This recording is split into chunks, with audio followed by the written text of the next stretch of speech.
ഞാൻ ചില കമന്റ് കണ്ടു, അതായത് സോഷ്യൽ മീഡിയയിൽ ഇങ്ങനെ ഇത് ടെസ്റ്റ് ചെയ്യുന്നത് ഹറാമാണ്, ചെയ്യാൻ പാടില്ല. സോഷ്യൽ മീഡിയ ടെസ്റ്റ് ചെയ്യുന്നത് ഇത് ചില 1-2 കമന്റ്സ് കണ്ടിട്ടുണ്ടായിരുന്നു. ഇതിങ്ങനെ ടെസ്റ്റ് ചെയ്ത് സോഷ്യൽ മീഡിയയിൽ ഇടുന്നത് ഭയങ്കര ഹറാമായിട്ടുള്ള കാര്യമാണ്, അങ്ങനെ ചെയ്യാൻ പാടില്ല. അത് പണ്ട് ഞാനത് കേൾക്കുന്നു. എങ്ങനെ ടി വി ഉള്ള അതല്ല ടി വി ഉള്ള വീട്ടിലേക്ക് റഹ്മത്തിന്റെ മൽക്ക് കേറൂല എന്നൊക്കെ ഞാൻ കേൾക്കലുണ്ടായിരുന്നു. പക്ഷെ ആ വാവ് ഞാൻ കേട്ടത് ടി വിന്നാ.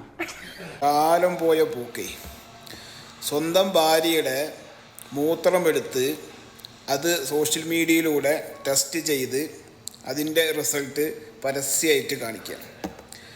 അപ്പോൾ അതിനാരോ പറഞ്ഞു അത്രേ അത് സോഷ്യൽ മീഡിയയിൽ ഇടുന്നത് ഹറാമാണ് എന്ന് ആരോ കമൻ്റ് ഇട്ടു എന്നുള്ളതാണ്. ഇത് ഏതെങ്കിലും പണ്ഡിതൻ പറഞ്ഞിക്കണോ, അല്ലെങ്കിൽ ഏതെങ്കിലും ദീന് പഠിച്ച ആരെങ്കിലും അങ്ങനെ പറഞ്ഞിക്കണോ? അങ്ങനെ ഒരു ഓപ്ഷൻ ഉണ്ടോ? അങ്ങനെ ഒരു വിഷയമുണ്ടോ? ചർച്ച ഉണ്ടോ? എന്തെങ്കിലും നേട്ടങ്ങളുണ്ടോ? ഒന്നുമില്ല. സ്വന്തം ഭാര്യയ്ക്ക് ഗർഭമുണ്ടോ ഇല്ലയോ എന്ന് അറിയാനായിട്ട് ഭാര്യയുടെ മൂത്രം എടുത്തിട്ട് അത് ടെസ്റ്റ് ചെയ്തിട്ട് അത് സോഷ്യൽ മീഡിയയിൽ ഇട്ടിട്ട് ആരെങ്കിലൊക്കെ കമൻറ്റുകൾ എന്തെങ്കിലുമൊക്കെ വിളിച്ചു പറയുമ്പോൾ അത് എന്ത് ചെയ്യരുത്? ഇസ്ലാമിൻ്റെ മേലെ വെക്കരുത്. മനസ്സിലാവുണ്ടോ?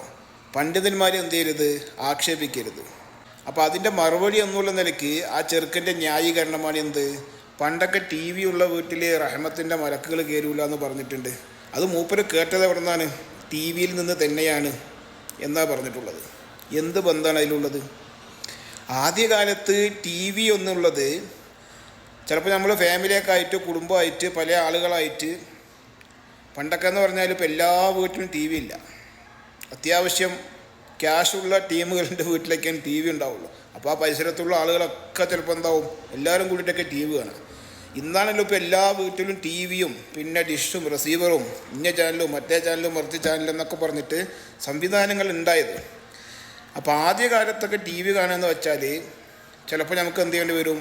ഒന്നില്ലെങ്കിൽ ടി വി ഓഫാക്കേണ്ട അവസ്ഥ വരും, അല്ലെങ്കിൽ ആ ടി വി കാണുന്ന അവിടെ നിന്ന് ചില ആളുകൾക്ക് ഇറങ്ങിപ്പോകേണ്ട അവസ്ഥകളുണ്ടാവും. അത്തരം സാഹചര്യമാണ് ആദ്യകാലത്തെ ടി വികളൊക്കെ. പക്ഷെ ഇന്നത്തെ ടി വി എന്നുള്ളത് എല്ലാത്തിനും ഓപ്ഷൻ ഉണ്ട്. നല്ലത് തിരഞ്ഞെടുക്കാനും ദീനീയപരമായിട്ടാണെങ്കിൽ അങ്ങനെ, മതപ്രഭാഷണമാണെങ്കിൽ അങ്ങനെ, 24 മണിക്കൂർ മക്ക, 24 മണിക്കൂർ മദീന, വഅളുകൾ, പ്രഭാഷണങ്ങൾ, കുക്കിങ്ങുകൾ, പാചകങ്ങൾ, അങ്ങനെ നല്ല നല്ല ഓപ്ഷനുകൾ തിരഞ്ഞെടുക്കാനുള്ള സംവിധാനം ഇന്നുണ്ട്. ഇത് ആദ്യകാലത്ത് ഇല്ല എന്നുള്ളതാണ്. മനസ്സിലാകുന്നുണ്ടോ സുഹൃത്തെ? അപ്പോൾ നിങ്ങൾ സോഷ്യൽ മീഡിയയിൽ തോന്നിയ വാസം കാണിച്ചിട്ട് ആരെങ്കിലൊക്കെ കമൻ്റ് ഇട്ട് എന്ന് കരുതിയിട്ട് എന്ത് ചെയ്യരുത്? ആ കമൻറ്റും പൊക്കിപ്പിടിച്ചിട്ട് പണ്ഡിതന്മാരെ എന്ത് ചെയ്യരുത്? ആക്ഷേപിക്കരുത്.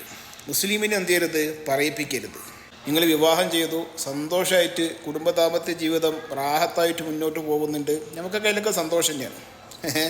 പക്ഷെ അത് എന്ത് ചെയ്യരുത്? അതംപതിച്ചു പോകരുത്. മനസ്സിലാവുന്നുണ്ടോ? ഞാൻ ഒരു ചോദ്യം ചോദിക്കട്ടെ നിങ്ങളോടും ഇതുമായി ബന്ധപ്പെട്ട പല ഫാമിലികളോടും.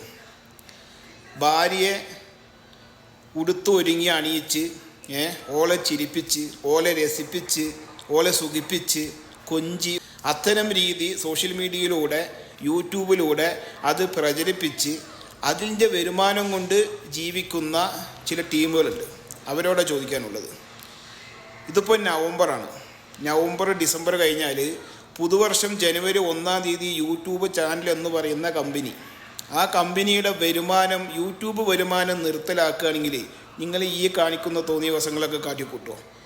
ഭാര്യയെ രംഗത്ത് കൊണ്ടുവന്ന് പുട്ടുണ്ടാക്കൽ, പുട്ട് തിരുകൽ, ഇഡ്ഡലി ചുടൽ, ദോശ ചുടൽ, ഓളെ സുഖിപ്പിച്ച് രസിപ്പിച്ച് കൊഞ്ചി കുടഞ്ഞ് ഇത് ആളുകളെ കാണിക്കുന്നതിനാണ്. അതിന്ന് വരുമാനം കിട്ടാൻ വേണ്ടിയിട്ടല്ലേ? അല്ലാണ്ട് ഇപ്പോൾ അതിന് പുണ്യം കിട്ടാൻ വേണ്ടിയിട്ടൊന്നും അല്ലല്ലോ. അപ്പോൾ ആ യൂട്യൂബ് വരുമാനം യൂട്യൂബിൻ്റെ കമ്പനി സ്റ്റോപ്പ് ചെയ്താൽ നിങ്ങൾ ഈ കാട്ടിക്കൂട്ടം തോന്നിയ വശങ്ങൾ കാണിക്കുമോ? ഒരിക്കലും ചെയ്യൂല എന്ന് തന്നെയാണ് ഞാൻ മനസ്സിലാക്കുന്നത്. അപ്പോൾ ഈ യൂട്യൂബ് എന്നുള്ളത് ജീവിതമാക്കി മാറ്റരുത്. മനസ്സിലാകുന്നുണ്ടോ? പണിയെടുത്തിട്ട് എന്ത് ചെയ്യുക? ജോലി ചെയ്ത് അധ്വാനിച്ചിട്ട് കുടുംബം പോറ്റുക എന്നുള്ളതാണ്. അതിലാണ് അന്തസ്സ്. അതിൻ്റെ കൂട്ടത്തിൽ ഒരു യൂട്യൂബ് ചാനൽ തുടങ്ങി, അതിലെന്തെങ്കിലുമൊക്കെ നല്ല കാര്യങ്ങളൊക്കെ പറഞ്ഞു ചെയ്തു, അതിൽ നിന്നിപ്പോൾ വരുമാനം കിട്ടി, അത് യൂസ് ചെയ്തു, അല്ലെങ്കിൽ മറ്റു എന്തെങ്കിലും കാര്യങ്ങളൊക്കെ ചെയ്തു, അത് വലിയ പ്രശ്നമൊന്നുമില്ല. പക്ഷേ ജീവിതം യൂട്യൂബാണ്. അതാണ് ജീവിതം, അതാണ് വരുമാന മാർഗം, അത് വിട്ടാൽ പിന്നെ വേറെ വരുമാന മാർഗമില്ല എന്നും പറഞ്ഞു നടക്കുന്ന കുറേ ടീമുകളുണ്ട്. അപ്പോൾ അത്തരം ആളുകളുടെ ഭാഗത്തു നിന്ന് വരുന്ന തനി കോമാളിത്തരങ്ങൾ, കോപ്രായിത്തരങ്ങൾ. യൂട്യൂബിൽ എന്തൊക്കെയൊക്കെയോ കാട്ടിക്കുട്ടി അങ്ങോട്ട് ഫേമസ് ആയാലും പിന്നെ ഓരോ എന്തൊക്കെയൊക്കെയോ ആണെന്നാണ് വിചാരം. മനസ്സിലാവുന്നുണ്ടോ? അപ്പോൾ അത്തരം അബദ്ധജടിലമായിട്ടുള്ള വാദങ്ങളും വിശ്വാസങ്ങളൊക്കെ എന്ത് ചെയ്യുക, തിരുത്തുക.